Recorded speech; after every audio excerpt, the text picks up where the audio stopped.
सबसे पहले बात करेंगे पुतिन को लेकर सबसे बड़े खौफ की, जो अब पूरे यूरोप तक फैल चुका है। जैसे जैसे युद्ध लंबा खिंच रहा है, वैसे वैसे रूस का मनोबल बढ़ता जा रहा है। यूक्रेन के अंदर रूस को जिस तरह की कामयाबी मिली, अब रूस के अंदर चर्चा होने लगी है कि पूरे यूरोप पर ही रूस का कब्जा होना चाहिए। व्लादिमीर पुतिन के समर्थकों की ये धमकी यूरोप को अब बहुत डराने भी लगी है।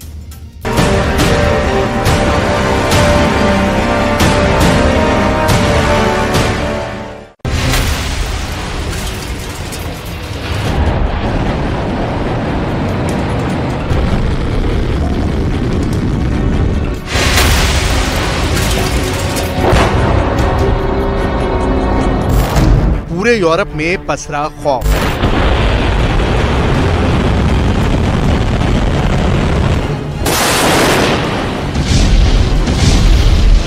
क्या जो हाल हुआ कीव का, वही हाल होगा जर्मनी की राजधानी बर्लिन का?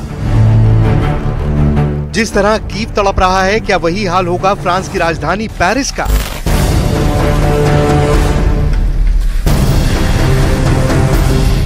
क्या पुतिन अपना कैंप फ्रांस के मशहूर एफिल टावर पर लगाएंगे? क्या फ्रांस, जर्मनी, ब्रिटेन के खुशहाल शहर, जगमगाते शहर बम धमाकों के आगोश में समा जाएंगे? आखिर क्या होने वाला है? रूस के सरकारी टीवी चैनलों पर इस वक्त जो भी चल रहा है वो पूरी दुनिया की होश उड़ा देने वाला है। रूस के सरकारी टीवी न्यूज चैनलों पर बैठकर प्रोपेगेंडा चलाने वाले निकोलाई वाविलोव ने एक बहुत खतरनाक बयान दिया है। Вы понимаете, вот мы когда зашли в Париж в 815 году, Берлин в 41-м, в конце... पुतिन के उग्र समर्थक रहे इस विश्लेषक निकोलाई वाविलोव ने बयान दिया है कि हमने यूरोप के अंदर जो भी कब्जा किया है उसका और ज्यादा विस्तार होगा, बिल्कुल प्राचीन रूस के साम्राज्य के जैसा। मैंने पिछले कार्यक्रम में कोई मजाक नहीं किया था कि बर्लिन, ड्रेसडेन, प्राग, जुबिलजाना और पेरिस हमारे ही होंगे, लेकिन ऐसा क्यों होगा? जरा याद कीजिए कि 815 ईस्वी में हम पेरिस में घुस गए थे। हमने पेरिस जीत लिया था और 1945 में हम बर्लिन में घुस गए थे। हमने बर्लिन को भी जीत लिया था। ये सब कोई संयोग नहीं था, बल्कि रूस यूरोप में एक बहुत बड़ी ताकत है। हम हर बार किसी देश को जीतकर क्यों छोड़ देते हैं? हम अपने विजय अभियानों को लेकर काफी गैर जिम्मेदार हैं। दरअसल ये रूस के एक सरकारी टीवी चैनल रशिया 1 में दिया गया बयान है, जो पुतिन का एक समर्थक चैनल है। और इस चैनल में काम करने वाली न्यूज एंकर का नाम है ओल्गा स्केबेयेवा। रूस की इस बेहद खतरनाक और उकसाने वाले भड़काऊ बयान देने वाली ओल्गा स्केबेयेवा को दुनिया पुतिन की आयरन डॉल कहती है। पुतिन की ये फौलादी गुड़िया कितनी खतरनाक है, आपको आगे बताएंगे। लेकिन सबसे पहले हम बात करेंगे पुतिन के इस समर्थक निकोलाई वाविलोव की, जिसने धमकी दी है कि पूरा यूरोप ही रूस के कब्जे में चला जाएगा। रूस के सरकारी टीवी न्यूज चैनलों पर बोलने का मौका पुतिन के कैंप के लोगों को ही मिलता है। और अगर निकोलाई वाविलोव ये बयान दे रहे हैं कि रूस पूरे यूरोप पर कब्जा कर लेगा, तो आप ये समझ लीजिए कि ये सारी बातें पुतिन की कोर टीम की मर्जी से ही कही जा रही हैं। मतलब साफ है कि पुतिन के निशाने पर सिर्फ पोलैंड, लिथुआनिया, एस्टोनिया, फिनलैंड और स्वीडन ही नहीं है, बल्कि उनके निशाने पर पूरा यूरोप है। लेकिन हर रोज रूस के इस सरकारी टीवी पर इस पूरे धमकी कार्यक्रम को होस्ट करती हैं पुतिन की आयरन डॉल ओल्गा स्केबेयेवा।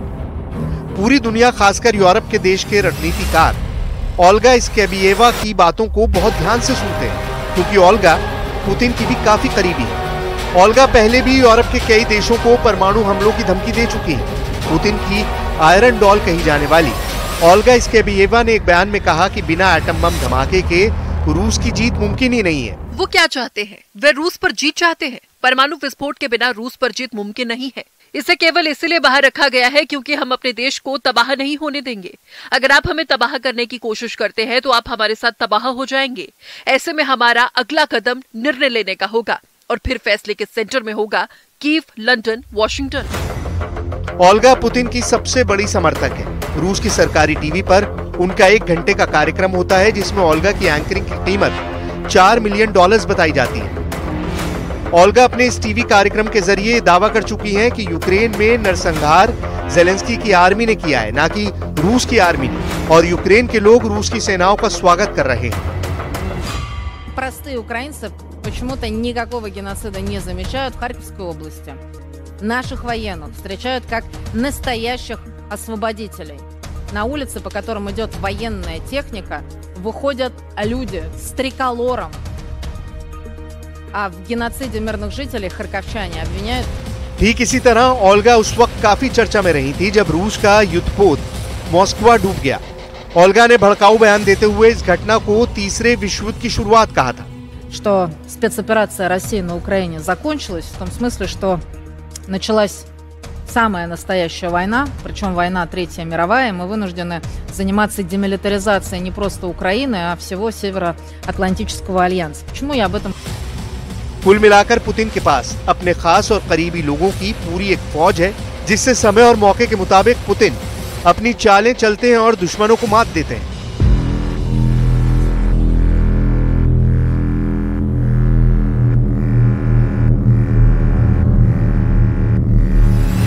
इससे पहले ओल्गा स्कैबिएवा ने बाकायदा लोकेशन की सैटेलाइट फोटो को प्रसारित कर डाउनिंग स्ट्रीट और व्हाइट हाउस पर परमाणु हमले की धमकी दी थी। रूस के सरकारी न्यूज चैनल पर दिखाया गया कि अगर पुतिन की सेना चाहे तो ब्रिटेन को समुद्र में डुबो सकती है।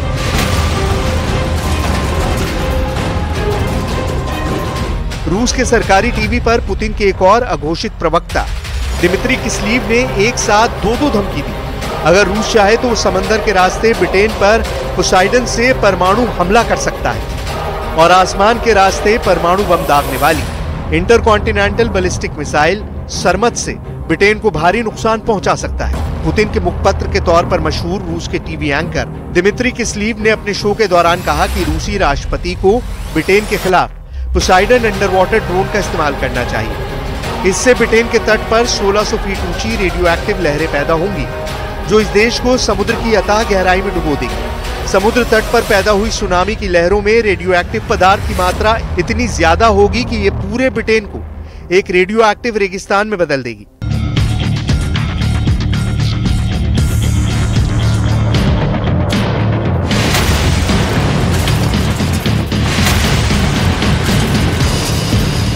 रूसी न्यूज एंकर दिमित्री किस्लीव की इस धमकी के बाद रूस के इस खतरनाक पोसाइडन परमाणु हथियार चर्चा में आ गया।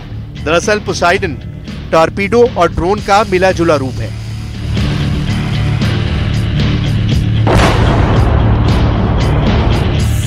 रूस का दावा है कि ये परमाणु हथियार किसी भी देश के न्यूक्लियर डिफेंस को भेद कर हमला करने में सक्षम है।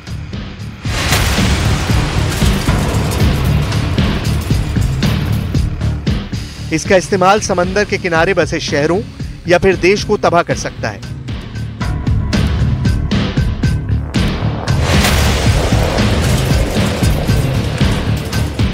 ये किसी भी एयरक्राफ्ट कैरियर और उसके पूरे बैटल ग्रुप को बर्बाद कर सकता है।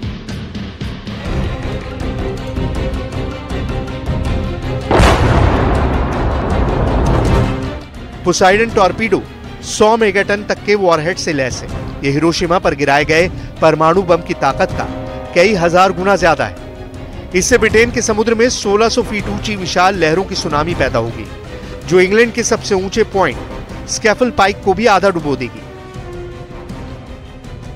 ये टॉर्पीडो मानव रहित स्टेल्थ टॉर्पीडो है जो इसे एक परमाणु रिएक्टर के जरिए एनर्जी मिलती है। यानी ये टारगेट पर हमले के लिए चल दे तो फिर इसे रोकना मुश्किल है। इसके जरिए किसी भी टारगेट पर मिनटों में परमाणु हमला किया जा सकता है।